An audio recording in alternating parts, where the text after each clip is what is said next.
going on, everybody? You have jumped into Typhoon Streams. My name is Tyler Springs. I'm your guide on this raft ride through the wide world of sports. Great to be with you this afternoon. We are focusing on the NBA's Memphis Grizzlies after last night's NBA draft, which saw them make an interesting selection at number 9. Yes, in fact, they took the two-time reigning National College Player of the Year, Zach Edey. But get to that in just a second. Before you get splashed, make like an underwater rider and subscribe. Yes, then come back up for air. That's a weak joke on my part, but I'll replace that in future episodes with better jokes.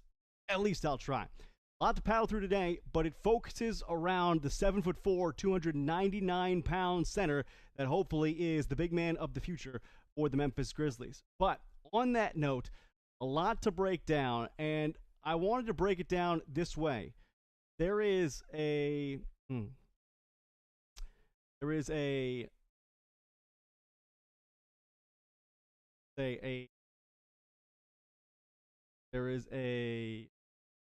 different individual who is, that's not the word. There's an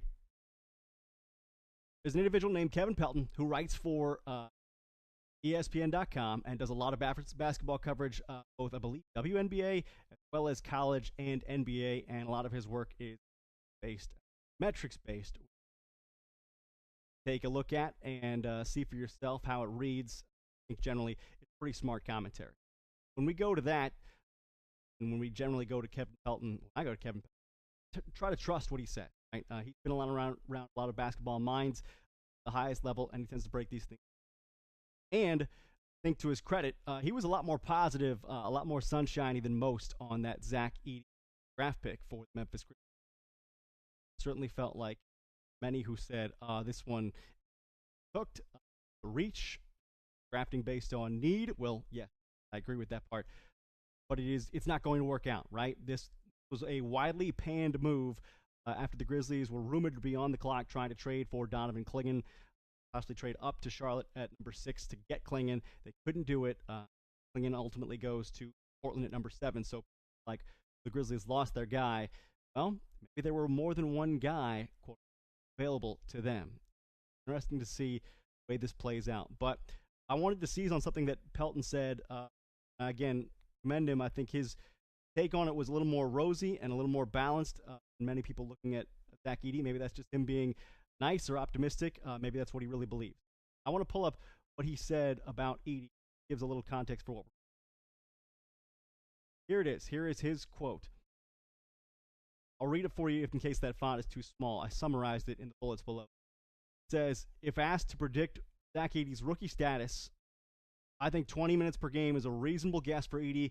Now that the Grizzlies have invested the number 9 pick in him to be the center of the future, I bet Edey averages something close to the 21 points and 13.7 rebounds per game, per 36 minutes, I should say, that Boban Marjanovic averaged his prime, which would translate to about 12 points per game and 7.5 rebounds per game, and maybe 1 block per game will Zach Edey's rookie season. So that's what Kevin Pelton's looking at. He says, prime Boban to me was Boban averaging 21 and 13 per 36 minutes, and that was with Boban in his rookie season at age 27 for the San Antonio Spurs. So if Edey is going to live up to expectations, at least the ones put out there by Kevin Pelton, he's going to play 20 minutes a game for the Grizzlies, there or thereabouts, probably not a lot more or a lot less than that. He's going to average about 12 points per game, 7 rebounds per game, and 1 block per game. And I think this is the part of the projection that goes unsaid. The part is he is going to help the Memphis Grizzlies, right? This is a team that finished second to last in the West last year because of a slew of injuries and the absence of key players they're going to get back for the 2024-2025 season. So it's all well and good for Pelton to say, well, he's going to average these things. But if he gets those averages and the Grizzlies are terrible, people are not going to be supportive of the way he is playing, no matter what he does. Like, he could be the best player on the floor, but people would say, I think the Grizzlies are not a good team this year. He's not going to get the pub that he deserves because he's not going to be on a winning team. And, if he's playing well, and it seems like guys like John Morant or Jaren Jackson are not playing well, the questions are going to be, well, are we investing too much time in this rookie? Is he getting too much love offensively? Is he really doing enough in the rate categories that we're seeing? 21 and 13 per 36 minutes, points and rebounds, 12 and 7 a game in 20 minutes of action. Is that really a useful contribution if the team is not winning? Because the Grizzlies had been projecting him to be kind of a fill-in for the Steven Adams type of role that they had seen in previous years. Go get a lot of boards, be a putback monster when John Morant misses at the rim, and provide offensively, inside the lane. I wouldn't say Steven Adams was a big outside threat. Set screens and certainly rebound at both ends, and be at least a degree of a rim protector. They're not necessarily asking him to step out on the perimeter because they know at his size that is hard to do. But I think that's an important note. It goes without saying that Zach Edey is going to be asked to do these things at that level in the course of the Grizzlies being a winning basketball team. And that is where this gets really, really interesting. I want to move from that initial projection to what Kevin Pelton is actually asking numbers-wise, okay? If you go back and you look at Boban Marjanovic, who has been a capable NBA veteran for some years now. He was 2015, 2016 when he came into the league, when he averaged 21 and 13 per 36 minutes, okay? Those are rate stats, so they have been kind of prorated out across 36 minutes had he played that many minutes per game over the course of the season. He did not. As a matter of fact, he played 9.4 minutes per game in 54 games of action. Okay? That's considerably less than what we're talking about with Zach Edey, because as much as people want to say, oh, you can just double the number of minutes and the rate's going to stay constant, that's not fair. That's not a fair evaluation. I think Kevin Pelton would tell you that. I think a lot of teams would say, well, if a player is playing more minutes, then there are a lot of different things that can happen. One, he can get the ball more. Two, he can get picked on more defensively. Three, he can get in foul trouble. All those things change the way the game goes for that player, which is why it's very hard, as people say, to compare a small sample size to what a player does in a larger sample of minutes.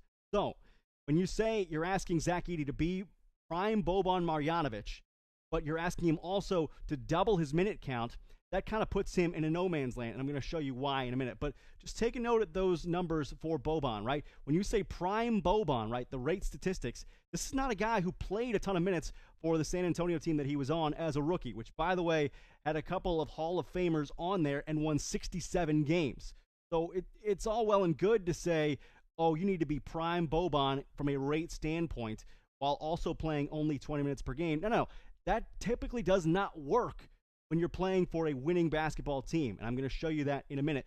He did not tally high point totals frequently. He did not tally high rebound totals frequently. He did block some shots, but he just did not play that often to be, quote-unquote, an impact presence for that San Antonio Spurs. And he was basically the last guy off their bench in the playoffs. Is that what you're thinking for Zach Edey? Maybe it is, but I think also when you're asking for that level of performance from him from the regular season, you put him in a weird no man's land where if he's going to be that good, he's going to play more than what you're saying right there. And if he's not good, he's going to play considerably less. So let me go forward and show you where you've seen rookie performance like this, okay? I just pulled a couple of numbers. Which players currently active in the NBA had at least 12 points per game and 7 rebounds per game as a rookie? And the list that came up was 17 players long. Thanks very much to Basketball Reference and their StatHead feature. Okay, 17 current NBA players, when they were rookies, had at least 12 points per game and 7 rebounds per game. Remember, Marjanovic did not do that, okay? His per 36-minute stats would have averaged out to something like that, but he did not post those actual statistics, 12 and 7, over the course of his 54 games as a rookie with the San Antonio Spurs in 2015, 2016. We're talking about the guys who actually put in that work. None of those 17 players, not a single one of them, averaged fewer than 25 minutes per game. So what you're saying when you ask Zach Edey to be an equivalent to Boban Marjanovic rate-wise and play only 20 minutes per game, you're asking him to do something that the best rookies in the NBA have not done over the last decade and a half. Okay, say maybe 2 decades, right?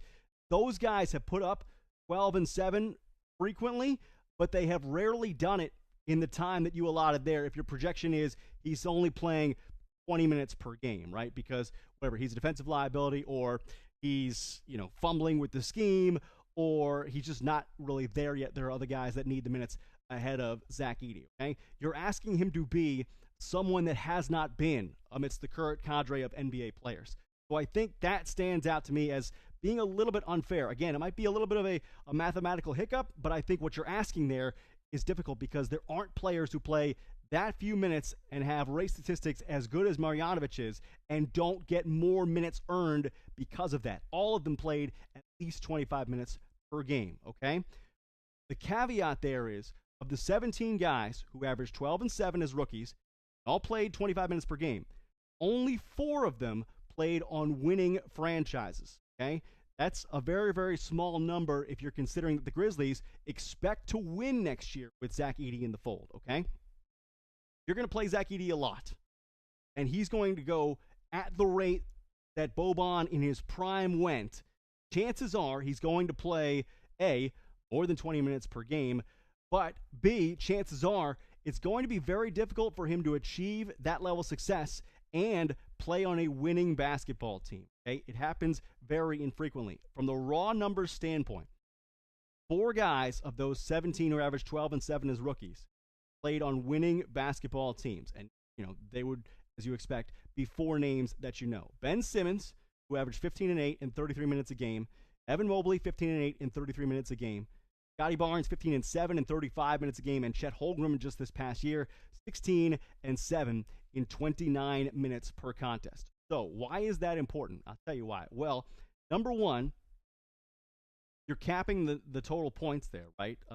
Can't possibly be 21 and 13 playing 36 minutes a game because that's not normal for a rookie. Okay, if you do that and you play 36 minutes a game as a rookie, you're the rookie of the year, hands down. There's no way. I mean, other than your team going 5 and 77, you're probably the rookie of the year if you average 21 and 13 and you play 36 minutes per game. Right? That's more than likely the outcome. But when you look at those 4 guys, they are outliers. They are not the norm, right? They are guys who played well, played large minutes for rookies, and produced in those minutes, okay? It should be noted that scoring at least 12 points per game and rebounding at least 7 times per game, and those, by the way, are truncated numbers. They did have decimal points attached to them. I did not round up. I merely chopped off the decimal. When you have those kinds of statistics, that does not necessarily map to what Kevin Pelton's talking about in terms of per 36-minute rates, okay? Because clearly, if you were playing 36 minutes, you'd have 21 and 13 in that case, right? Like Boban would have. These guys are playing less than 31 minutes, so their stats were less than what they're playing less than 36 minutes. So those stats are less than what they would have had they obeyed the rate, right, that Kevin Pelton is pointing to for Boban Marjanovic. But I think you also could make the argument that they should have been more productive with the minutes that they were given. That is certainly one of those things where you feel like, well, okay, but you need some time to warm up to get into the game, right? What you're looking at here is 4 guys who produced, hands down, at the rookie level. You cannot say that they didn't, and they produced, importantly, on winning teams. But it is more the exception than the rule, okay? So now we're going to adjust our settings a little bit here. Take away the guys who averaged 12 and 7 per game as rookies, okay? All of whom, by the way, needed at least 25 minutes to do so and frequently went above 20, okay? You pull in not what Boban did, pull in instead guys who had 20 and 10 per 36 minutes as rookies, okay? So these are the guys who actually met the statistical rates that Boban met. Admittedly, he met them in far less than 36 minutes per game. Some of these guys met them in 25-plus minutes per game. Some of these guys met them in far fewer, okay? You come back, when you make that search, which rookies had the averages that Kevin Pelton is talking about on a per 36-minute basis, which is 21 and 13.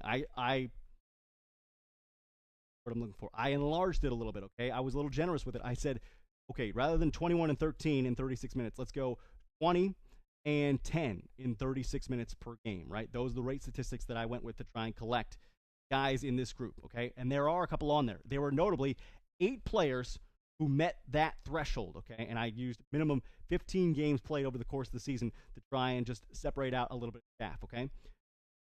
This group divides in half in a very clear line of demarcation. You've got 4 guys who are quite good and 4 guys who are ascendant, perhaps. One of them I think you could call a really talented player, but the other 3 kind of also ran. Okay, that includes Boban in that lower group. Okay, importantly, the guys that played 16 minutes or less per game, but met these rate characteristics were Michael Porter Jr., Boban Marjanovic, Kenneth Lofton, and Leonard Miller, who's a guy I didn't even know. I had to look him up. He played apparently this year for the Timberwolves, but so sparingly that you did not hear about him in their late season run. At least I didn't, and I'm an observer from far away. I think I would have heard about him if he was really more important to the Timberwolves' plans, especially their immediate plan.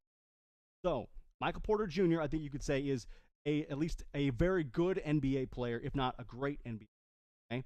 I would not give that moniker to Boban Marjanovic. I would say he's, serviceable, right? He's a veteran. He has earned the right to stay in the NBA for years and years. But he's not as though he is some all-world caliber guy. He is merely an NBA player. And Kenneth Lofton has not been able to make a lot of hay in the NBA despite the Grizzlies taking a chance on him.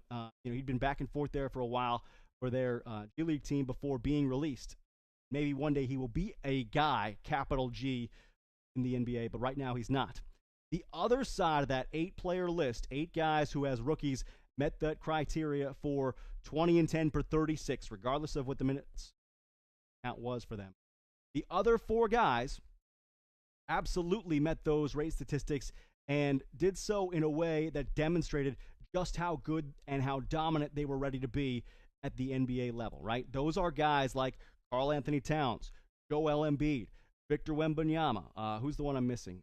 Marvin Bagley. Okay, you can have your qualms with Marvin Bagley, but what I would say is those are guys who were drafted fairly highly, and because of that, or I think in service to what people thought of them, they played well, right? In their first NBA season, those guys put up big numbers.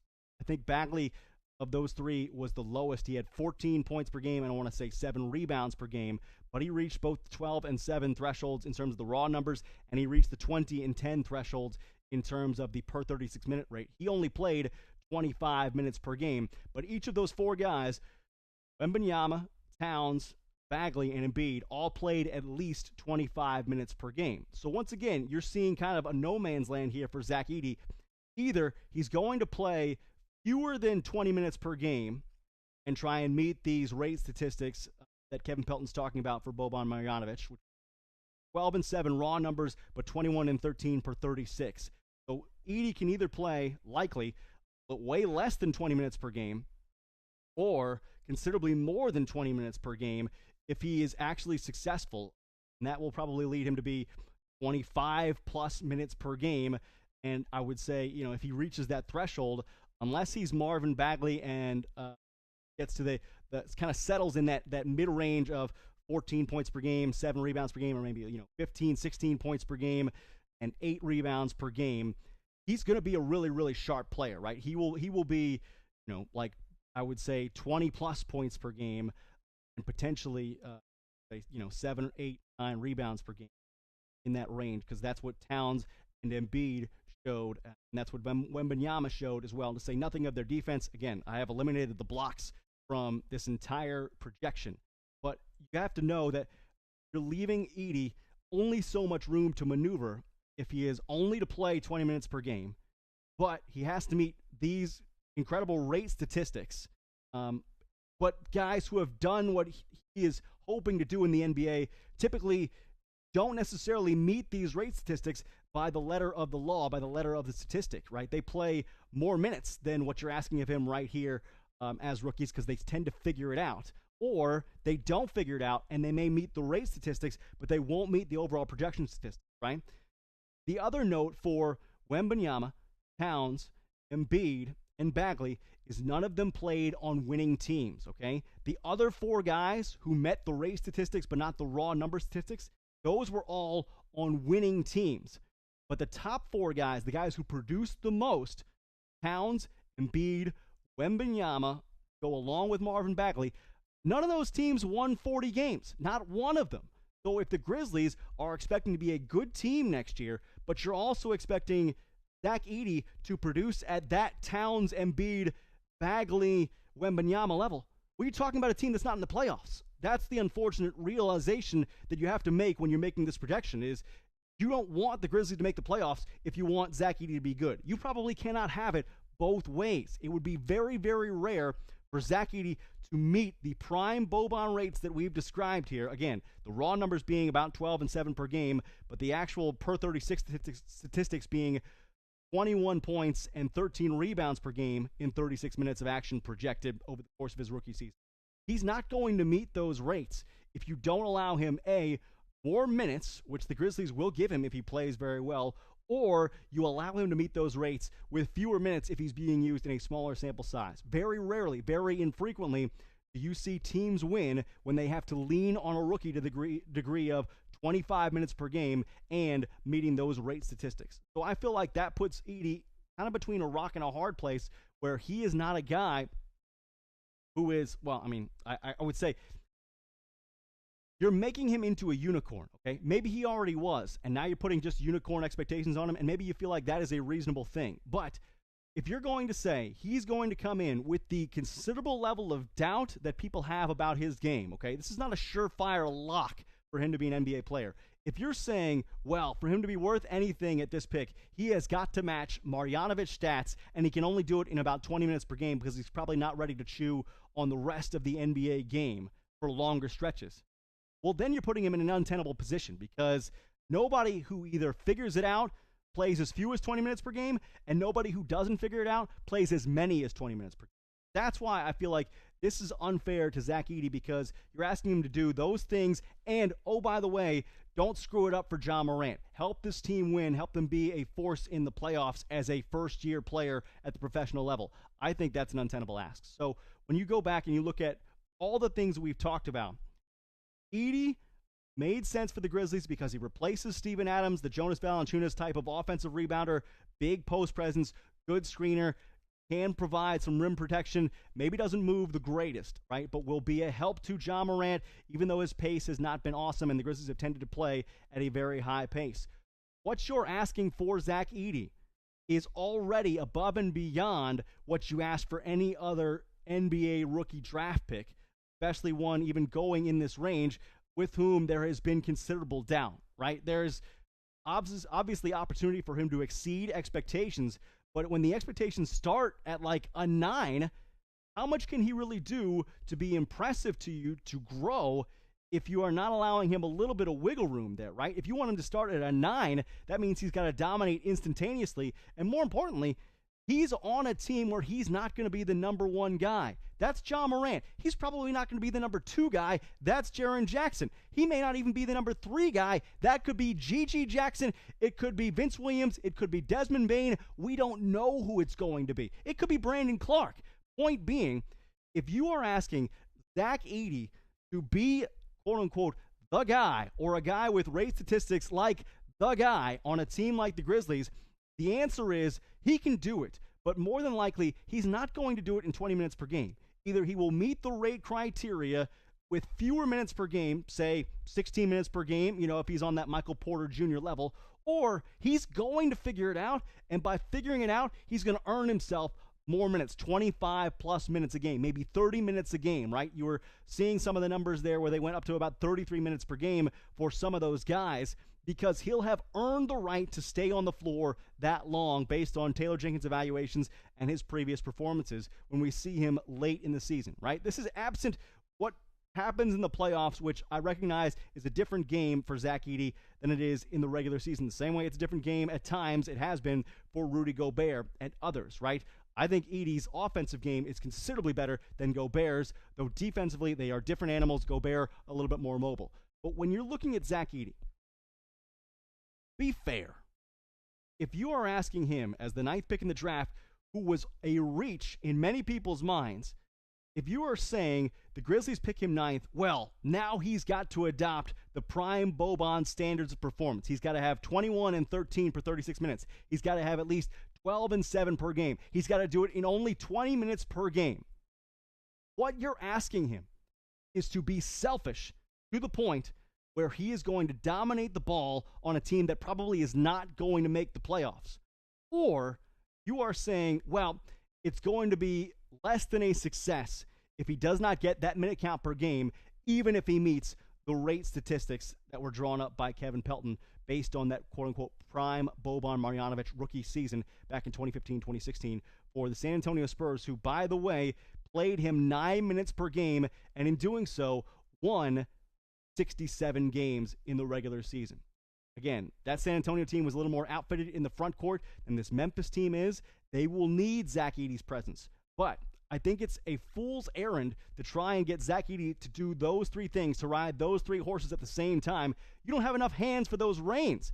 Win and also play only 20 minutes per game and also average rate statistics comparable to Boban in his prime, 21 and 13 per 36, 12 and 7 per game.